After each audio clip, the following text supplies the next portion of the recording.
Hello everyone, welcome back to the digital classes of UN College of Science and Technology. In this class, we are going to discuss the last method of capital budgeting. So, the method is profitability index method.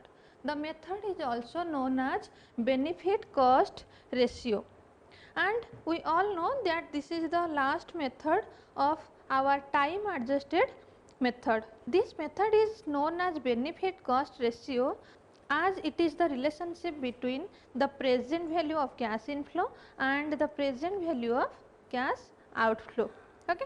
So, what we are going to do actually in this method, we will like in our net present value, we are going to sum up the cash inflows, and to we are going to take a ratio between that benefit means our inflows and also our cash outflow. Okay. So, this is a ratio between our cost and benefit. So, that is why this method is also known as benefit cost ratio. Here written an example, and we are going to solve this with the help of profitability index method. The question says that the initial cash outflow of a project is 50,000 rupees. So, 50,000 rupees is our initial investment, and it generates cash inflow of 20,000, 15,000, 25,000, 10,000 in 4 years, means the project has an estimated life of 4 years. Using the present value index method, appraise the profitability of the proposed investment assuming 10% rate of discount. So, here our discounted rate is 10%. Okay, let us solve this problem. As we know, we have 4 years. The lifespan of this project is for 4 years. So, 1, 2, 3 and 4 years, and here is our cash inflows. Our cash inflows are generated respectively for 20,000, 15,000. First one is 20,000, next is 15,000, third one is 25,000, and in last year we are getting a value of 10,000. We know that our discounted rate is 10%. So, our PV at the rate 10% is with the help of time value of money, we will use the table for present value at the rate I as 10 and n as 1, 2, 3, 4. So, for the first it is 909, for the second it is 0.826, for the third year it is 0.751, and for the last year it is 0.683. So, what we are going to do next? We will multiply this. So, our present value or present cash inflow, you can write this present cash inflow or present value. We are going to multiply this and write it here. So, 20,000 multiplied with 0.909, it is 18,180. 18,180. Next is 12,390. Third one will be calculated as 18,775, and the last is 6,830. We are here to sum up these inflows. So, we can find out what is our net present value. Our value is 56,175. This is our sum present value of cash inflows. All the cash inflows are calculated as this much. So, we will write like in net present value, our total present value is 56,175 less, we will less our investment money, that is 50,000 less cash outflow or outlay or initial investment, this is 50,000. We can say that this 6,175 is our net present value. Our net present value will be 6,175. So, we are going to take a ratio between the benefit and the cost. Here the benefit is 6,175 and the cost to this project is 50,000. So, we are going to take a ratio between our benefit, that is 56,175 and the cost to the project is 50,000. So, we are going to calculate. So, our profitability index is equal to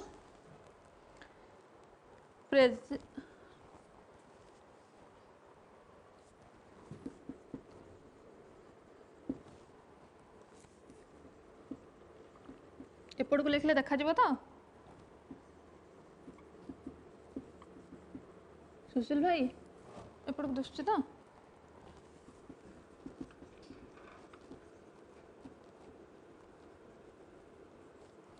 So, our profitability index will be calculated with the formula, that is present value of cash inflow divided by initial cash outlay. That is our present value of cash inflow totaled with 56,000 and our initial cash outlay was 50,000. The ratio will be 1.1235. 1.1235. If we will ask again further for the net profitability index,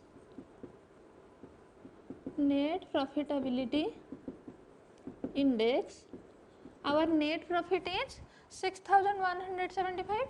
So, the formula will be NPV divided by cash outlay, NPV divided by cash outlay. So, 6,175 divided by 50,000 and this will be as 0.1235.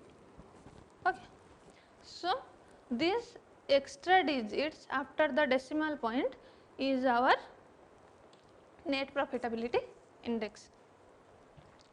With this we have discussed all our methods to calculate the capital budgeting. So, we can now say that with the help of these methods, which project is more beneficial or more accepted to us, we can find out. Now, some theoretical knowledge I am going to give you. So, let us wipe it out. In our examples, like I have stated here, the initial investment or subsequent cash outlay will not be given you directly. So, we have to understand that what are they and how they are to be calculated. The first thing is involved in capital budgeting problems, that is your initial investment. Initial investment means, as the name suggests, initial means at the beginning or at the starting point, and investment, as we all know, that how much of money we are going to invest in the project. So, initial investment is occurring for the one time purpose. In the beginning of any project, how much of money we are going to invest is our initial investment. So, how to calculate the initial investment?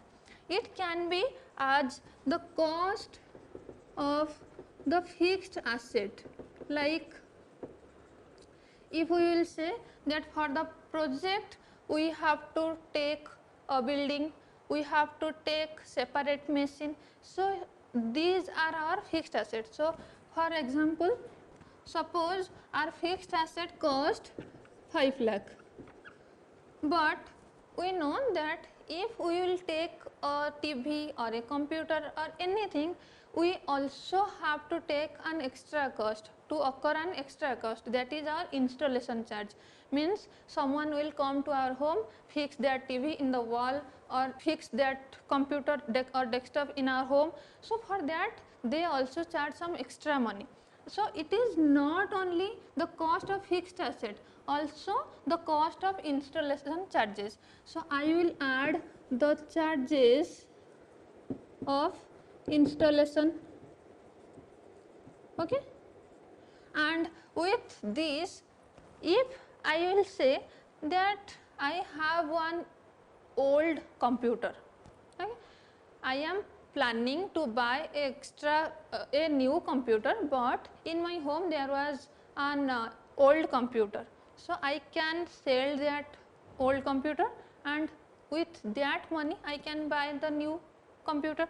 So I have 5 lakh rupees for the asset and the installation charge 1 lakh, and I have a old asset which will cost me 2 lakh. So I can say that this is 6 lakh, but the cost is going to be reduced by 2 lakh, okay, because I have already one extra or existing asset. So I am going to minus or deduct this cost also. So selling price of old asset.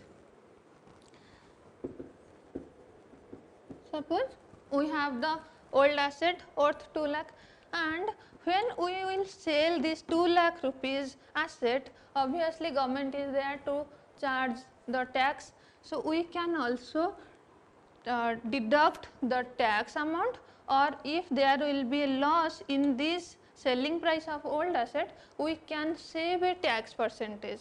But that is not necessary for your course, so I am not writing it here. You can simply say that the cost of fixed asset plus charges of installation, this is if you do not have any existing asset, but if you have an extra or existing asset, you can add this by selling price of old asset. Next comes your subsequent cash inflow. This is your cash outflow, means when you are investing the cash goes out, but this is your cash inflow, means when you are investing in a project, you are expecting the project will give you a revenue, that is subsequent cash inflow. The money is coming inwards to us within the organization, and this may last for the estimated life period of the project. Like all we have studied in all the examples, that a project may last for 4 years, 5 years or 6 years. So this cash inflow will continue for 5 years or 6 years or whatever the lifespan of the project. So how to calculate this? We will calculate by selling the product or project. So the sales price of the product, sales minus all the variable expenses. Apart from variable expenses, we have also fixed expenses. So we will minus or deduct all the fixed expenses. After that, we have to deduct the depreciation. As we are using a fixed asset, so with time the price of the fixed asset will goes down or it will reduce. So that deducting price is known as depreciation. You can simply see this in our day to day life. You may have buy an mobile that is for 15,000 rupees, but if you will willing to sell the same mobile phone that you have purchased with 15,000, you are going to sell the phone for 5,000 or 6,000, because you have used that mobile, and for that you have to bear the depreciation. After all the depreciation charges, you will able to sell the phone for 5,000. So here the depreciation is 10,000. For every fixed asset, we have to bear this depreciation charge. So we have written here sales minus variable expenses minus fixed expenses minus depreciation. With this also we are going to deduct the tax percentage, okay. And actually what happens here, this depreciation is associated with the fixed asset. So when we are including this here, we have already applied this when calculating the initial investment, because the cost of fixed asset always involve the depreciation price, okay. So it is calculated for the second time, or we can say we are doubling this thing.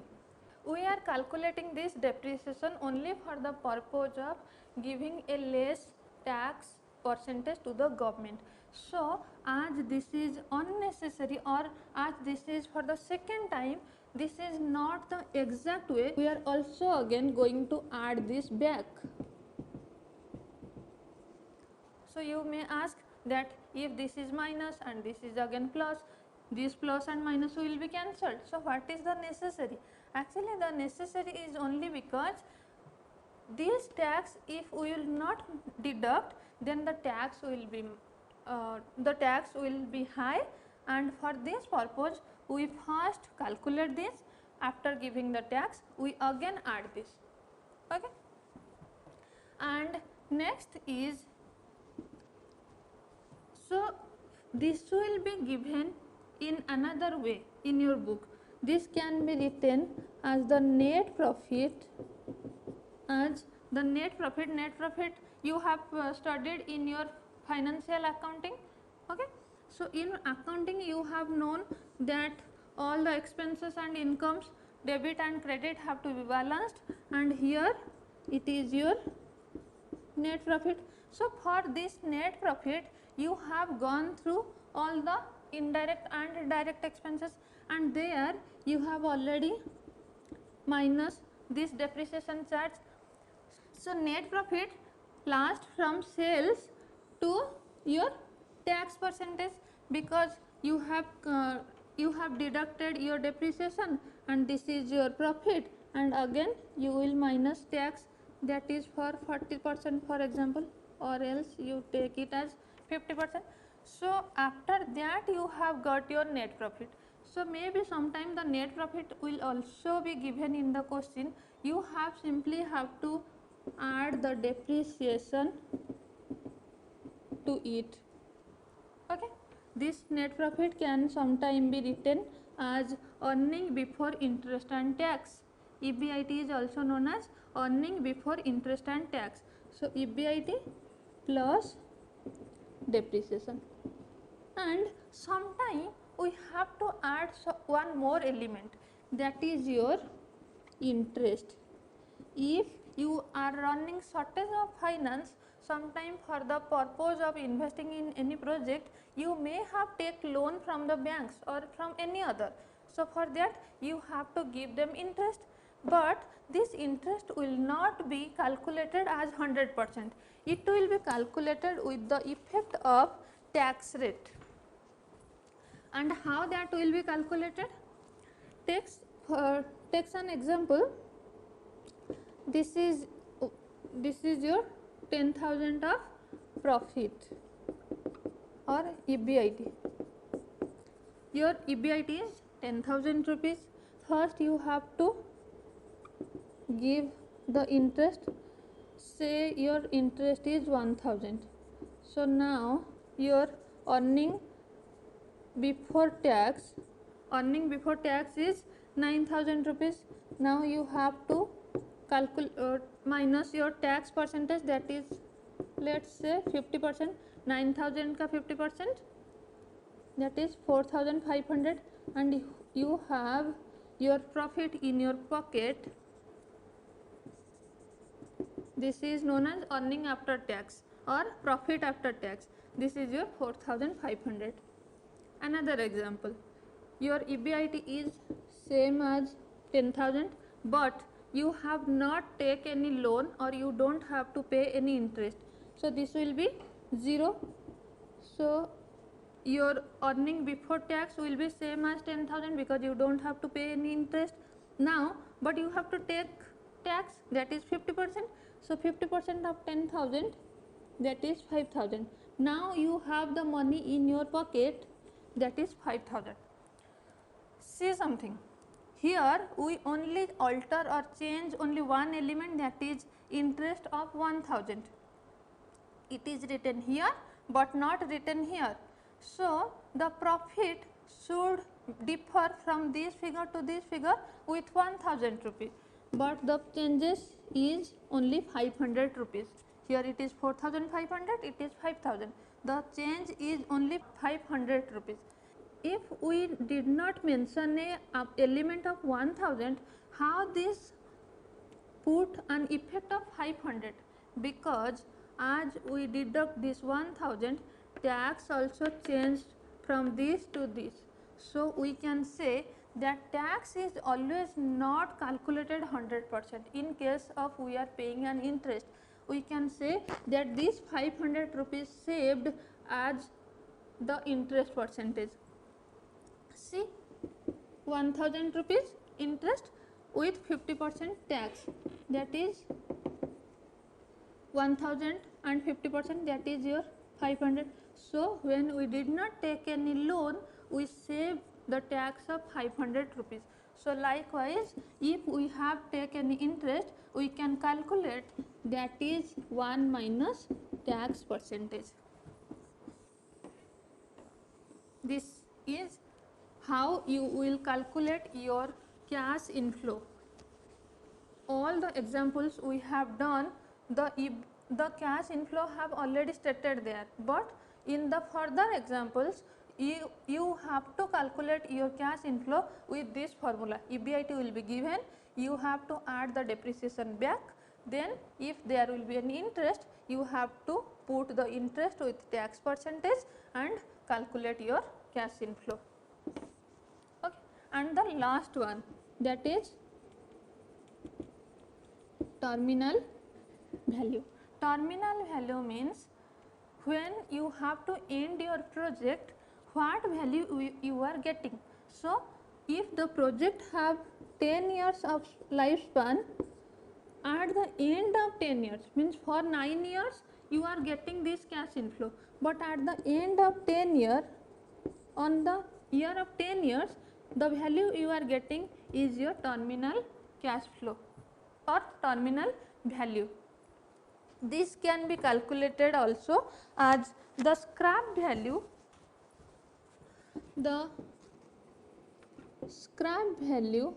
and also if we have any capital gain on this scrap value, we will add the tax on capital gain. If there will be loss, then we will save a tax percentage, then we will deduct the tax percentage.